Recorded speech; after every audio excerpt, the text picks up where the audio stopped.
You're listening to the Weekend Sport Podcast with Jason Pine from News Talk ZB. Interesting couple of stories during the week around stadiums. Bill Foley talking about that, how he might, I think this has been blown up perhaps a wee bit bigger than Bill Foley intended it to when he announced his team on Tuesday, the new Auckland A-League team, that in the future he would like to build an 18 to 20,000-ish seat stadium down on Auckland's Wharf.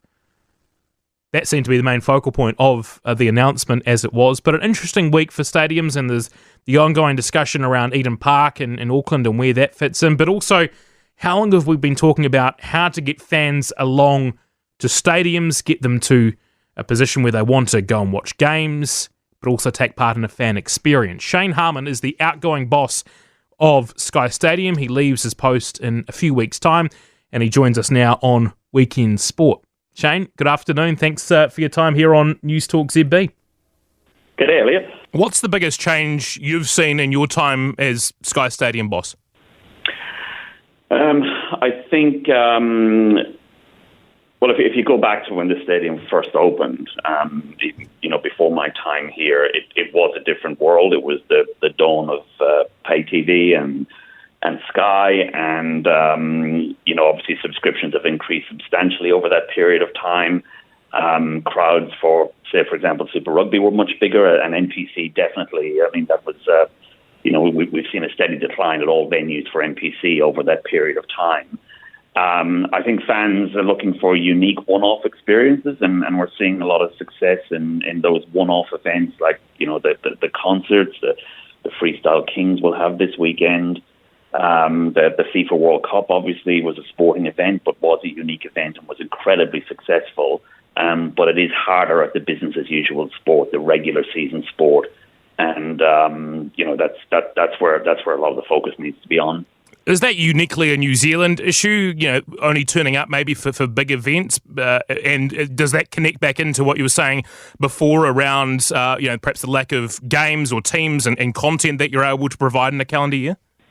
Yeah, it's not unique to New Zealand. The season-by-season sport, getting people to commit to a full season of sport in 2023 is challenging. We've seen what's possible. I mean, I look back at that Phoenix game when they came back here in 21 after a year away with COVID, and we had 24,000 in for that game. And it just shows to me what's possible. Yeah, we're not going to be getting 24,000 week in, week out, but it shows that the audience is there. And I was saying to somebody else in the media the other day, I think the one thing we're lacking here compared to our Australian counterparts is really that culture of memberships. And if you sell memberships and you've got 5,000-10,000 members baked in at the start of the season, you're then not relying on hope as a strategy. You hope the team's going well. You hope it's a good day. You hope there's a good walk-up crowd. And, that's where I'd like to see a lot more focus in New Zealand, is really developing a compelling membership product that people will buy at the start of the season. And you're guaranteed a good crowd then for every game. If I look at something like the Warriors, who obviously had a very good season on the field this year, but and haven't been there for a couple of years, but they seem to do that membership quite well, that unique, that belonging, that sense, much like those Australian teams, the AFL teams, that you're part of something bigger, and that game day experience, they regularly get that crowd along, whether they're playing, good, bad, or indifferent. Yeah. I actually spent time with the Warriors yesterday. I was up in Auckland, popped in to say good day, and they're tracking really well for next year in terms of memberships.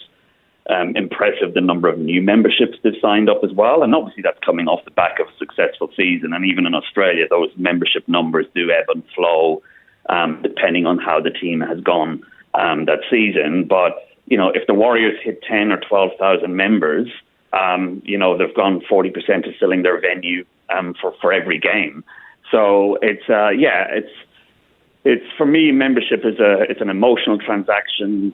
It's part of your identity. It's where you're from. The team represents you as a person, rather than a financial transaction, which is just simply, buying a ticket, deciding to come along at the last minute. That you're fighting for the cause, and you're on the team.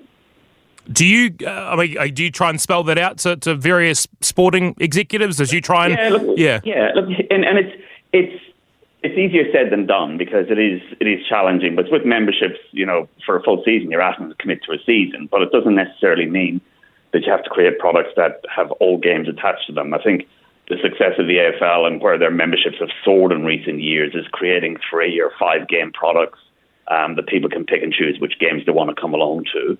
So if you've got a mixture of day games and night games, and day games may be more suitable for families, you're creating a product that allows them to pick only those games that suit the times that they want to come along to. But we need. Yeah, I'd like to see, that in New Zealand sport across the board, that membership product really explored further. And the AFL lead the world in any code of theme. Even compared to American sports, the AFL lead the world. There's something like 1 in every 20 Australians has got an AFL membership, which is an astonishing number. Yeah, they've got over a million members this year across their teams, and that just shows the success of that product. Shane, obviously you've got Wellington Stadium, which is a stadium around 34,000 in size. There's been a lot of talk about moving to smaller stadiums. Foley, the new owner of the Auckland franchise, is talking about 20,000. Are our stadiums too big, or can we fill them? And what's the right balance, I suppose, in getting that? Look, the challenge, I think I said earlier on, is that the venues you get outside of Auckland, you've got Christchurch, Wellington, Hamilton, and Dunedin, even Napier and New Plymouth. You've essentially got one venue in each of those cities, and they're designed to be multi-purpose. And multi-purpose can be a challenging word in some respects because you're having NPC played here with a couple of thousand people in a 35,000 seater stadium. We understand that that's not a great look. But the challenge is, how many venues does small cities need? And this is a really small market in New Zealand. 5 million people. You move outside of Auckland, the Wellington region's 500,000, similar to Christchurch, smaller again in Dunedin. And it's really about affordability because just the cost of developing these venues is significant. And I think Christchurch is probably going to be the last fully publicly funded stadium built in New Zealand, and anything else, and including what's going to happen in Auckland, is going to have to be some kind of a public-private partnership where you bring in funders and developers who can then potentially develop the site around it to offset the cost of building these stadiums. Shane, you've been to obviously a lot of stadiums abroad around the United States where obviously the experience around it, surrounding it is key to that game day. How much of that could we do here? Because I suppose you're not all of a sudden going to have bars and entertainment or whatever and then get 35,000 along to the NPC again. So how much do you build into that game day experience, and what more could be done here in New Zealand? Yeah, I think it's a good point. I mean, I'm actually just back from the US. I was over there a couple of weeks ago, and I saw an NFL game at SoFi Stadium.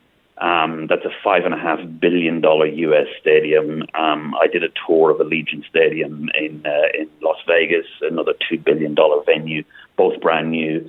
I went to the Sphere to see U2. That was another $2 billion stadium. And it's funny, you walk into those venues and they're like modern spaceships, and you go, actually, there's very little I can actually take back to New Zealand from these stadiums. You look at that, that's $16 billion of stadiums and venues over 3 new venues. It's just incredible. But I suppose if we strip away the money and come back to the real world here in New Zealand, it's really just looking at the basics and the major drivers for attendance. So the basics for me is that there are good food and beverage options inside the stadium. The stadium's easy to navigate. It's easily accessible. You can exit the stadium quickly after an event. The facilities are safe and comfortable and clean, and that the view from the seats that people have meets their expectations. And then the 2 major drivers for me for sport in New Zealand are still that the atmosphere in the stadium is exciting and the quality of the on-field product is compelling. And there's more we can do there, like the upgrade of the lights we've had here at the stadium, and we saw them in full effect during the FIFA World Cup. To be able to use that in sports presentation and in musical presentation really enhances the fan experience. We've upgraded the turnstiles. They're absolutely lighting fast now, so people are able to get into the stadium quicker. And then, obviously delivering an on-field product. There's nothing like success to bring crowds, as we're seeing with the Warriors.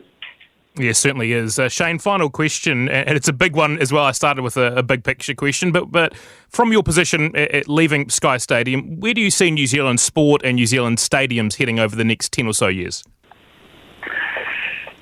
The challenge for stadiums in New Zealand is that traditionally they have been funded by local government, and I don't think that model is going to work anymore in New Zealand. We're obviously getting a new stadium in Christchurch. Dunedin is relatively new.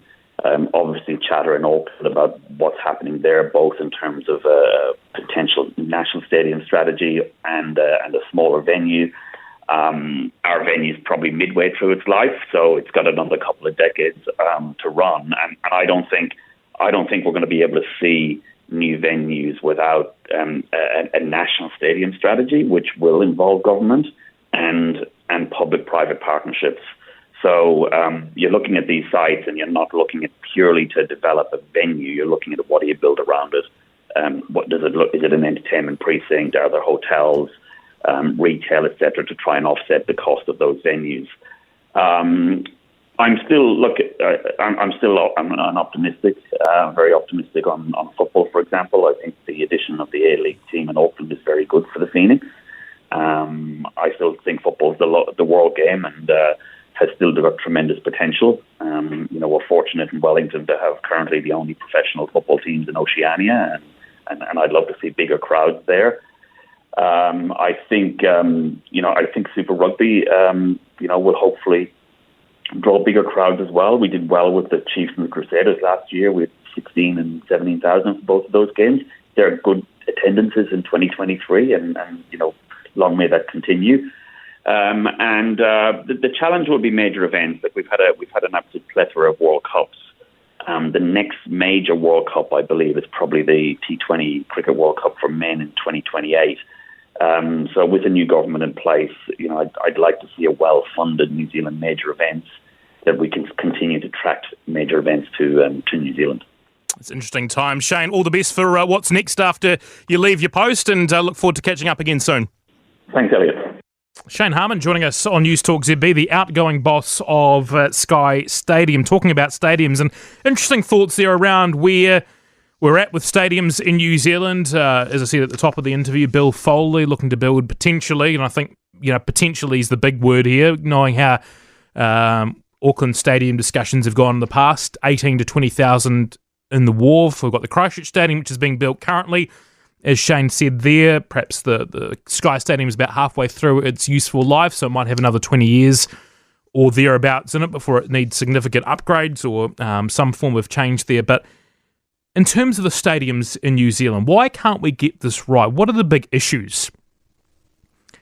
Because it seems like we just talk about stadiums round and round in circles and never get the infrastructure right. Whereas in Australia, they basically build stadiums for fun. America, a lot of the private investment, NFL teams, NFL owners build their stadiums. Got that massive SoFi stadium. I'm not sure who paid for that, but quite remarkable. Yeah, those sort of things go. You've got various other ones dotted across the US.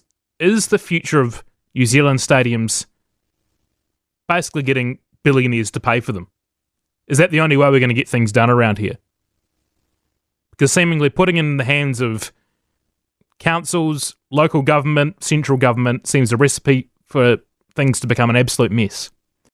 For more from Weekend Sport with Jason Pine, listen live to News Talk ZB weekends from midday or follow the podcast on iHeartRadio.